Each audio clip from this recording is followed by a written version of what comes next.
On January 3rd, when the next Congress will assemble, Republicans are expected to have 222 seats in the House, compared to an estimated 213 seats for Democrats. A new Republican House Speaker will need to be elected, and the GOP only has 4 Republican votes to spare. Current House Minority Leader Kevin McCarthy has already announced his bid for Speaker, but faces pushback from 5 members of his own party, including Florida Congressman Matt Gaetz, who said McCarthy lacks credibility across every spectrum of the GOP and is not a capable fighting force for the American people. Representatives Ralph Norman of South Carolina and Andy Biggs of Arizona are 2 other hard no's. Bob Good of Virginia and Matt Rosendale of Montana have also voiced dissent, but could still be persuaded. Joining us now to discuss is host of Straight Shot No Chaser podcast, Tezlyn Figaro. Welcome, Tezlyn. Thank you so much. Always glad to be here. Great to have you. So now their demands are not very specific from what I can tell, and I frankly don't quite agree that Kevin McCarthy is not, an effective advocate of conservative positions. I think he's done a good job, better job than Mitch McConnell, actually, of keeping all aspects of the conservative movement within the fold. But it is interesting to see, some Republicans actually demanding something of this would-be speaker and trying to get some kind of concessions. Something I understand is maybe a little less common, or has been in the past, not so common on the Democratic side. Yeah, it's not common at all. Let's not beat around the bush. I'm an independent, so I can't, it doesn't matter what I think, who should lead the Democrat or the Republican Party. But let's just call, balls and strikes. Once again, the Republican Party is showing that at least, somebody has the fortitude to speak up and challenge and say, let's not just hand it over to just whoever they select, and let's put some demands on the table, unlike the Democrat Party and particularly progressives. Let's just call it what it is. Last year, they were very clear in starting a pact called Team Blue, Hakeem Jeffries, to basically unseat progressives and to challenge progressives that were going against moderate seats.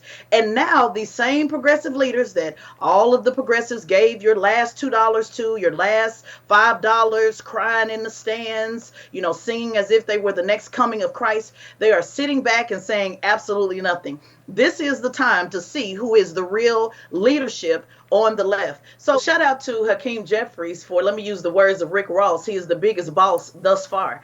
He is absolutely going for the leadership, and nobody is saying anything at all, and they will not say anything at all. That includes Bernard and everybody that rides with Bernard. The progressives are showing once again a lack of leadership, and I know they'll say that, we're being strategic. But what I have come to realize that to them, strategic means being silent.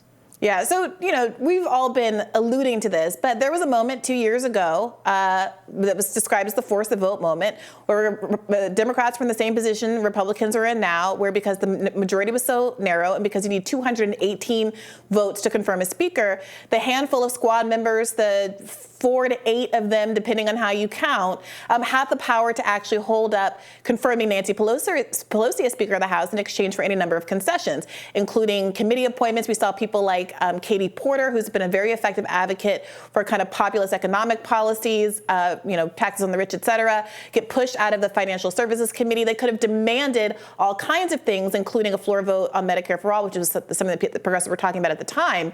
And they simply did not. They simply did not. And now when I have interviewed various progressives like Ro Khanna about whether or not they look back and have regrets, or why it is that Hakeem Jeffries is now in a position where he isn't being challenged by any progressives for leadership, they're giving the same excuse they gave 2 years ago, which is that just nobody's ready. We haven't prepared. We haven't had anybody positioning themselves in this way.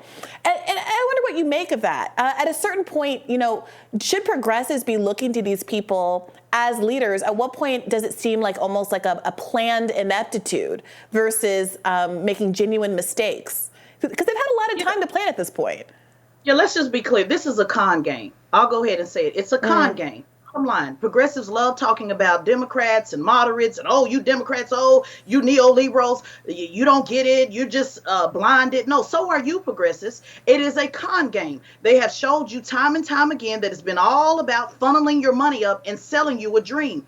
My problem is not that that I don't understand strategy. I run a strategic communications firm. I get strategy. I understand that things take time. My problem is, Bree, that they went out and lied to these people. They went out and lied to the progressive movement. They lied to folks who were poor, middle class, working class, and promised them a dream. I cannot stand a voluntary lie, whether that's Biden, who volunteered to pass to have the back of black people that nobody asked him to do, whether it is the progressives, Bernard Sanders, and everybody else that had people crying in the stands, giving their last $2, whether it is on the Trump side of selling people on hopes and dreams of some magical wall that would be paid for by Mexico.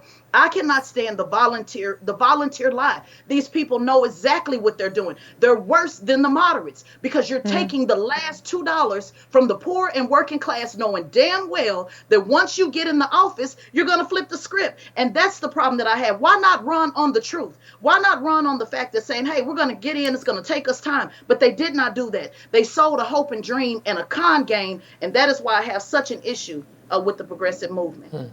I mean, why not? That is the question. What are they thinking? Are they insincere when they say they're committed to these things? Is it it's all about just raising money and then they don't particularly care about supporting a cause? Or they would say they're being more strategic than you, right? That they have some master plan that you're not privy to, or that they have a long-term plan, or they just can't defeat, or they don't know what they've given up hope that it can work.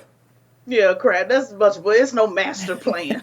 This is no rubbing of the hands. Oh, I got some master plan. The plan is the con game. Bottom line. This is why I keep trying to tell people it is important that you get involved on the local and the state level. As far as Congress, it's over with. It's a wrap. Get local and state leadership. When I say local, I'm talking about city commissioners that have executive power to make the decisions, that can make effective change right now in your city.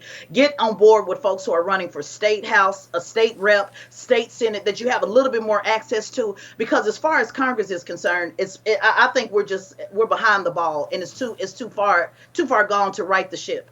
Unless you have that local leadership that is putting pressure on those folks in Congress that say either you do or else, or we're going to make sure that you lose, nothing will ever change. The only thing that a politician's fear is the ability to lose their seat, period. So as long as progressives continue to keep giving their last $2 and $5, I said it last year, Bree, on your podcast, as long as they can continue to give your last $2 and $5, you're going to continue to get played, period. We can see it. Where's Bernard? Paging Bernard. Hello, Bernard, are you around?